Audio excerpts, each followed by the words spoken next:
Good afternoon today from St Albans, Hertfordshire, and thank you for joining the midweek briefing from the Nest Centre, and a happy Thanksgiving to our US audience. I'm John Luff, the head of foreign policy. We are going to discuss the frantic efforts by the Trump administration to achieve a deal that will stop the war in Ukraine. We're delighted to have with us Elisabetta Vogt, who covers Russian foreign policy and the war in Ukraine for the BBC Russian service. Elisabetta, or Lisa for short, she joined the BBC in 2017 after spells with RBC, Russia's top business news outlet, and she also had a spell with TV Rain. She studied journalism at Moscow State University. Welcome, Lisa, and many thanks for joining us. Thanks for having me. I'm delighted to be here and happy Thanksgiving to everyone who's celebrating it. Excellent. Before we start, just a reminder to our audience that you can put questions and comments in the chat, and please don't hold back. We like to make these sessions as interactive as possible.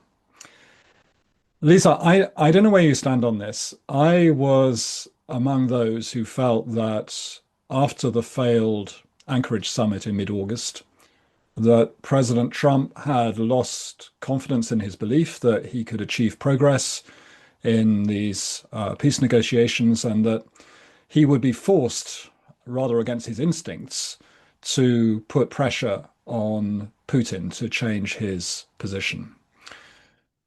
Trump stepped away, it's true, from deliveries of Tomahawk missiles to Ukraine, but he did eventually impose sanctions on Lukoil and Rosneft in October, and serious sanctions in the sense that foreign financial institutions under these sanctions face the risk of secondary sanctions for dealing with the two companies or any of their subsidiaries. So in other words, if enforced, these could be among some of the strongest sanctions adopted against Russia since February 2022. But as it turns out, in parallel, the US was negotiating with Moscow. And in late October, that's barely a week after the adoption of these sanctions against Lukoil and Rosneft, Steve Witkoff and Trump's son-in-law, Jared Kushner, met with Kirill Dmitriev, Witkoff's counterpart, in Miami to discuss a peace deal. And from the leaked transcript of a call between Dmitriev and Yuri Ushakov, Putin's foreign policy advisor, we know that the 28-point document published last week by Axios was originally a Russian document with some minor editing from the US side. And it was not discussed either with the Ukrainians or the Europeans. So since then, we've had Marco Rubio, National Security Advisor and the Secretary of State. We've had him trying to, it seems, assert control of the process. And he's refined the document, the 28-point document, following discussions with Ukraine and national security advisors from Britain, France, and Germany. And we've now, since that moment at the weekend, we've also had the US talking to Russian and Ukrainian officials in Abu Dhabi. And we've got Trump sending Witkoff to Moscow to see Putin, and Dan Driscoll, the army secretary, going again to Kiev.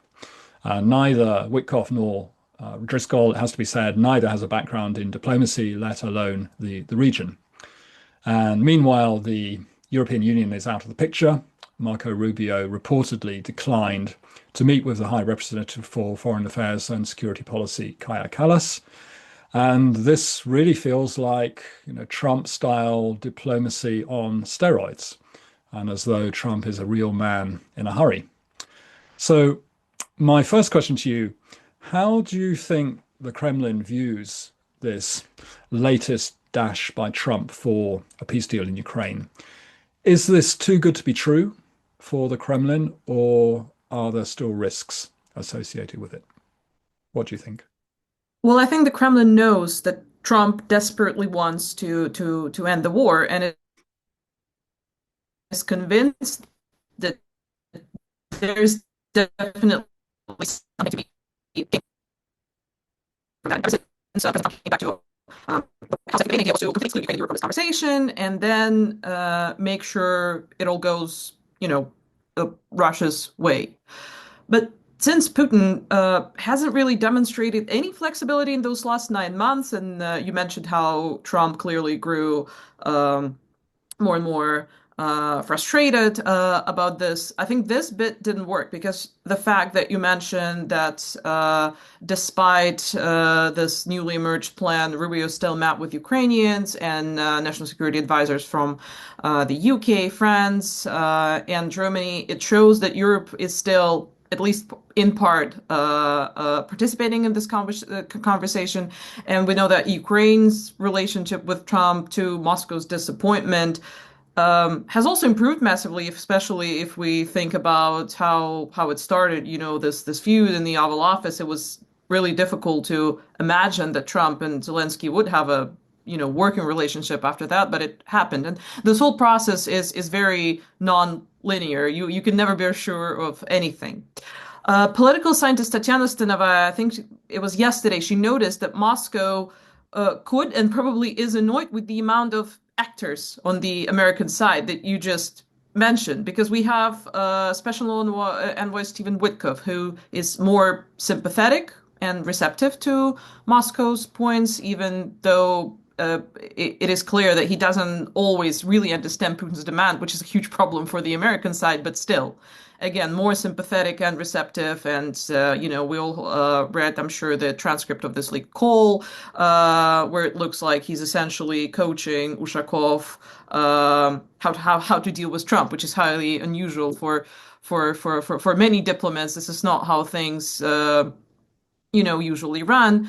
But nothing about Trump or his administration is ordinary. So we have Secretary of State Marco Rubio. He's more pragmatic, and I think still, even though some people believe that he's gone full MAGA, still has this like old school Republican stance on the region. Like on how to deal with Russia, etc. We have General Kellogg, who's more sympathetic to Ukraine and its cause. Now we have Secretary Driscoll, and of course we have Vice President Vance, who we know also has been dealing with this. So there are too many players competing with each other and all having their own agendas. Because, like, if you look at the timeline, we know that just a month ago, the FT and Bloomberg and Reuters reported that, and later it was confirmed by the Russian Ministry of Foreign Affairs.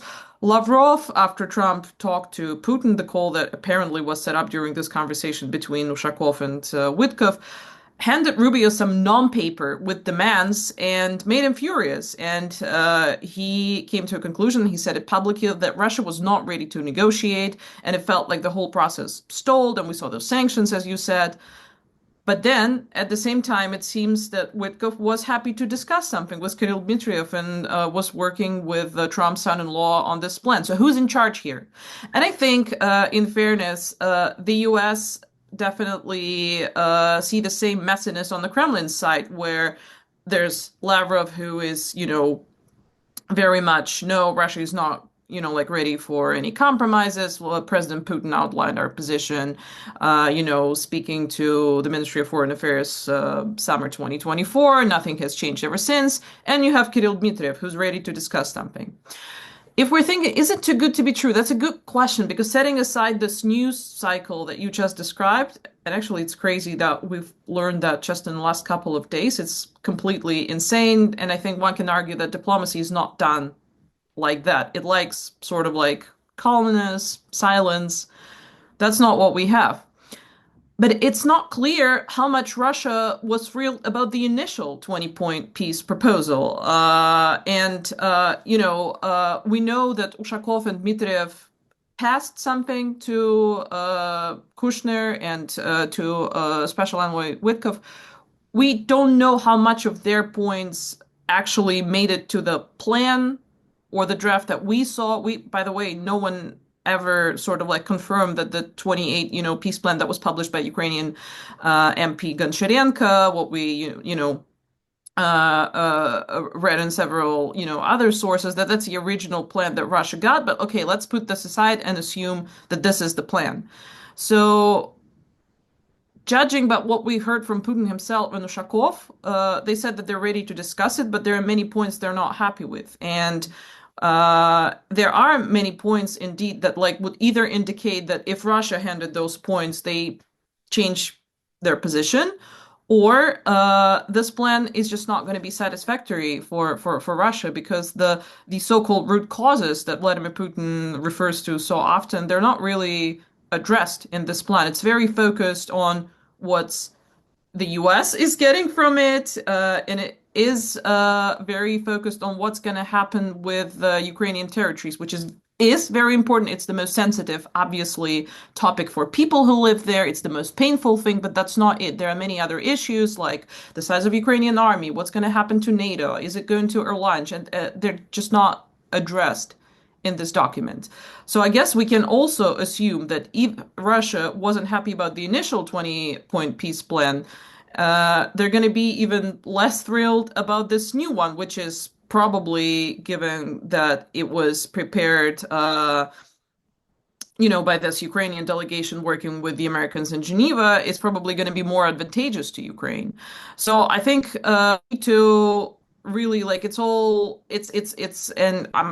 well, don't get me wrong, it's all very exciting discussing who leaked the call and like what happened and reading all those drafts, but when we stop for a second and think like, is this plan, can it lead to peace? Is it going to be good enough for Russia? I think the answer is no. Putin, like just before we started our call, I think he said that he's sending Lavrov and Medinsky to discuss it, apparently with Witkoff and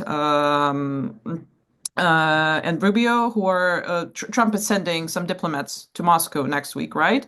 So Putin indicated that Lavrov and Medinsky are going to handle these talks, not the most flexible officials in the Russian government. And I think he also made it clear last week, addressing his Security Council, that military means to achieve, like whatever goals he has in Ukraine, they also work for him just fine. So he's definitely in no rush to sign a deal that doesn't fully satisfy him.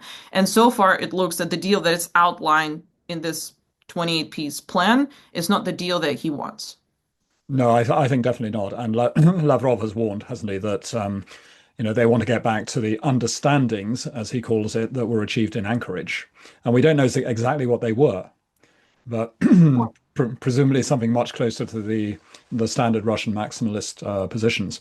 But this is actually a perfect point to take a question from somebody in our audience, from Tom Kent, who asks, how essential are talks at this point?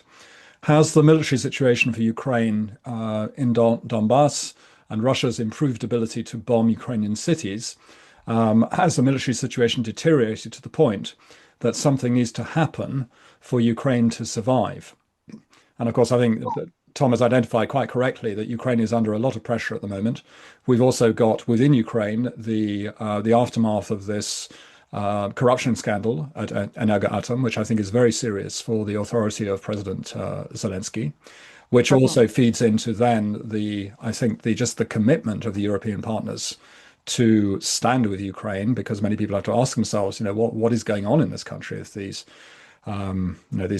corrupt practices are still flourishing, it seems, in wartime. So those are valid questions. But what do you think about the overall military situation? Because Putin's been saying for a long time, hasn't he, that we've got the strategic advantage. It's just essentially a matter of time before the Ukrainian front breaks, and then things will look entirely different. Well, I'm no military expert, so it is hard for me to answer in great many details, but I think you're right.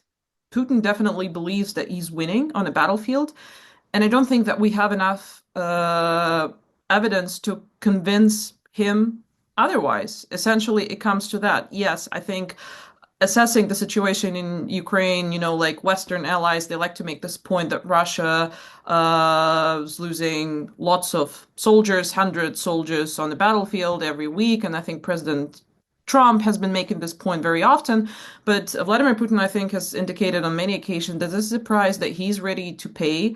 There's no internal pressure on him in Russia. There are issues, like of the Russian economy. I'll leave it to much more knowledgeable experts, but I think the sort of like overall consensus is that Russia definitely can keep going. And I think in Vladimir Putin's mind, he doesn't need to do it what he's been doing, like diplomatically or on a battlefield forever. He just needs to be able to do it longer than Ukraine and the West. And I think in his eyes, he definitely has this leverage.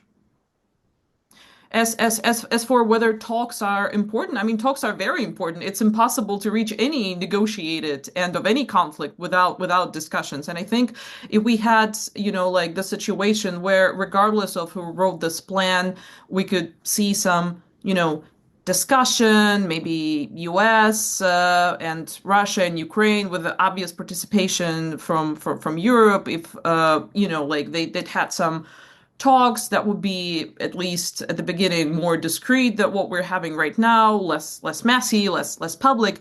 Maybe potentially that could lead to somewhere, but we're just not seeing that at the moment. This is not how it's done. There's always a chance that, everything can get back on track. And I think Ukraine has indicated that it's very interested in that, in having like a real negotiation. Vladimir Putin didn't say no this time. I think at this point, the whole process that we're in the middle of sort of like is about not making Trump angry, making sure that if this new turn of event, if this, newly started process doesn't lead anywhere, the other party is to blame. And I think Ukraine did everything to show, look, we don't like the deal, but we're flexible. Let's discuss it. It feels that they're more calm now because the initial deadline was November 27. This is November 27. The war's still going on. Ukraine hasn't been forced to sign anything so far. They had this, well, it seems from Rubio's and Yermak's comments that, they were productive, those negotiations in Geneva. Probably the deal is looking better to them right now. Obviously, they said that's, like lots of issues they're left to, this potential meeting between Trump and Zelensky, the issue of NATO, territory security guarantees, which is the most crucial thing. And no one has even started discussing this because it's impossible to discuss, like what's going to happen to NATO or what's going to happen with security guarantees without, input from Europeans. Ukraine is not a NATO member. It can make, any decisions regarding to how big NATO is going to be, whether it's going to accept new members. And this is crucial for Vladimir Putin. So until we see this big discussion involving every, like key player, we're not going to see any progress. Is it possible? I'm not ruling out like anything at all because this whole past year has been so crazy. So everything is possible. It's just not. I think what we've seen in the last week is just not a very good start for any serious process, and I'm sure you will agree. I couldn't agree more. And you can tell that it's not experienced diplomats handling this because it would be done completely differently, which then raises the question just about, how serious are the sides here? And are the Americans, for example, just not probably at the end of the day content to let this run for a while? See Ukraine in a more disadvantageous position where it actually has to, sue for peace. And that is a possible scenario. But I mean, just coming back to the position on the Russian side, I mean, I take your point that Putin can carry on fighting quite comfortably in lots of ways. But the longer this goes on, the more questions have to be raised in Russia about what is the point of this. If Putin has to fight for the remaining, 18% of Donetsk region, he's probably going to have to destroy a good deal of it.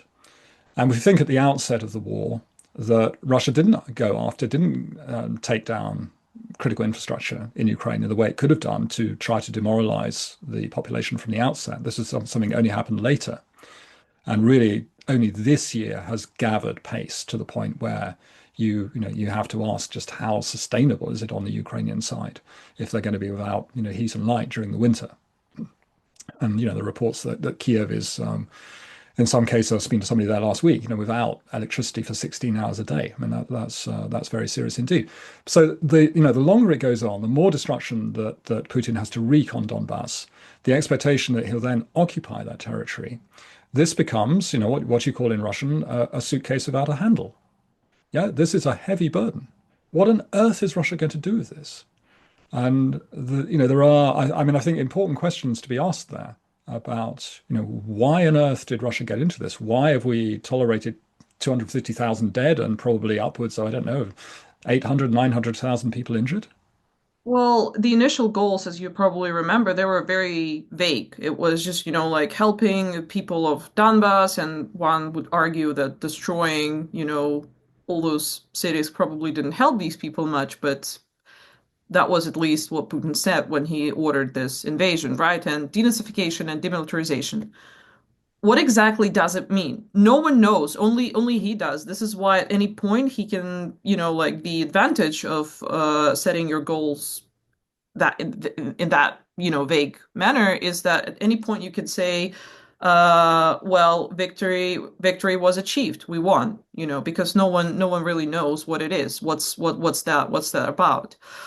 Uh, I agree with your point that long term Russia is, even if the war stops tomorrow, like domestically, economically, Russia is going to have to face lots and lots and lots of issues. But I just don't see anything that will prevent Vladimir Putin from doing what he wants to do domestically within the country. That's not to say that there aren't those in Russia who disagree with what he does. I think even some people in the elite that is fully, sort of like succumb to this new reality, as people call it. They want this war to end. But I think no one truly believes that they can influence Putin and make him do something that he doesn't want to do. Of course, you always have some kind of, like this like nuclear patriotic crowd on like Telegram channels being unhappy without it, but it's just not going to make a difference for him, I'm afraid. Yeah, I agree. We have a question from Amy Kellogg who asks, who do we think leaked the conversation between Witkoff and Ushakov and why? Well, that's a great question. Obviously, I don't know the answer to this. One thing I will say, I don't think that it harmed Russia in a way, because the poll between Ushakov and Dmitriev are two officials discussing their business, discussing of how to best, serve, like Russian national interest as they understand it. I think this is a very normal conversation. For the world, I think another conversation is much more interesting, the one where, again, Witkoff is essentially coaching Yuri Ushakov. And I think it puts Witkoff in a somewhat unfortunate light. I actually think it shows two things. Well, firstly, that knowingly or unknowingly saw, or, like whether he's tasked by Trump, but he is working for the Russian cause, because explaining, like to Ushakov how to best curtail Zelensky's coming visit to Washington, one would argue that this is not a job for, like an American diplomat to do that, but this is what's happening on a call. But I think this call also shows that Witkoff still doesn't understand what's really important, what's at stake, and what's like important for Vladimir Putin, because he keeps talking about some kind of like a land swap. And don't get me wrong, it is very important. If lands were not important, we wouldn't have seen thousands of Russian soldiers marching on these lands. We wouldn't have seen Putin, like going to some, like military command post and,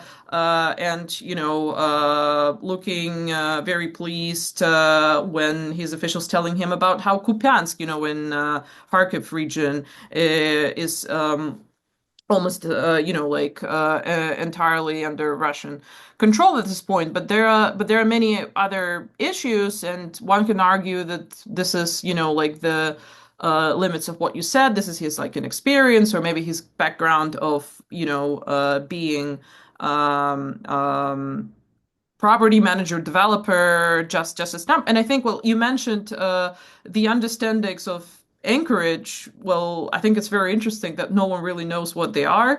I covered Anchorage from Anchorage, and it was clear that the summit didn't go according to the plan, and that something went horribly wrong. It turned out to be much shorter than we anticipated, and all we got that was this like 7-minute press conference where neither Putin nor Trump took any questions, and Russia didn't make any commitments whatsoever. But from what I heard from several European diplomats, from what we read in the FT, Trump, the U.S. and Russia in the last, couple of months, they've managed to bring closer their position on what should happen with Ukrainian territories, with Russia potentially stopping at the line of contact in Zaporizhia and the Kherson region, and like getting Donbas.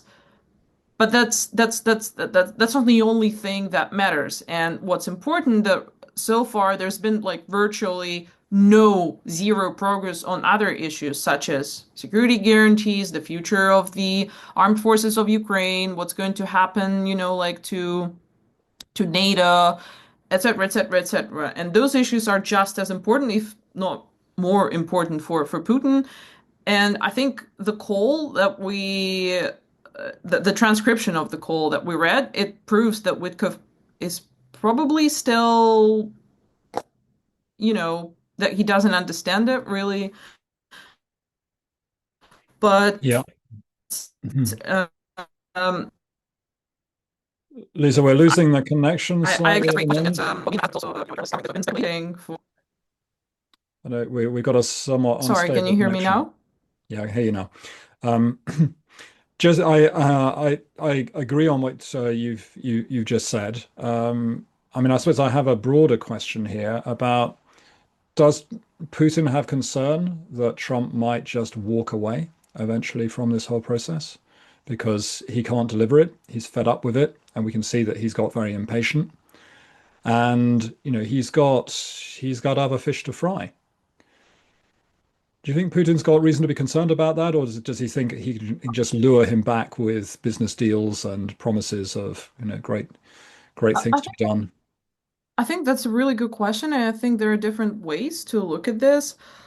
I would argue that at least at the beginning of the whole process, when Trump just came back to the White House, and they started meeting each other, started talking to each other. Uh, Russia thought that that would be a very acceptable turn of events if US just like completely, essentially gets excluded from this process, drops, their support for Ukraine, financial, diplomatic, obviously military, which is the most crucial, intelligence sharing, and just walks away from this. And then Europe has to deal with it. And I think it's important to remember that if this last crazy week proved anything, we've obviously heard, this huge concern from Europe, and it's clear that they're not happy, with the plan. But Europe has never, forgive me for saying this, presented any kind of real, pragmatic plan from its side. Like if you're not happy with the American plan, you can start working on your own plan. And so far, everything that, at least Russia has been hearing in this concern, and them saying that we want to be at a table and everything. And I think they're very happy with this like sense of confusion, clearly, that I think we can all see coming from Brussels and um, other parts of Europe. So I would argue that it would be completely Russia would be completely fine if US just like walks away and Europe has to, deal with it, and essentially carry the burden of this war on its shoulder without any participation from the state. So I think in Putin's mind, if he can make sure that he gets like a really, really good deal from the White House, and the White House, is can pressure Ukraine to sign this deal, that's great. If America just says, you know what, because Donald Trump just says, you know what, it's not working, I'm just going to walk away from this, I'm not doing it anymore, that is also fine. That's also okay. I think Vladimir Putin is convinced that time is on his side, which is the most crucial thing, which um, is I think which tells you everything essentially you need to know about his stance on those things. Uh, I think though that there's no actually indication that Trump really wants to walk away. He's clearly annoyed. He's frustrated. At times, he's more frustrated about Putin. Other times, he's more frustrated about Vladimir Zelensky. But I think he made it so crucial. It was such a crucial part of his campaign. He put so much effort this year to try to do at least something.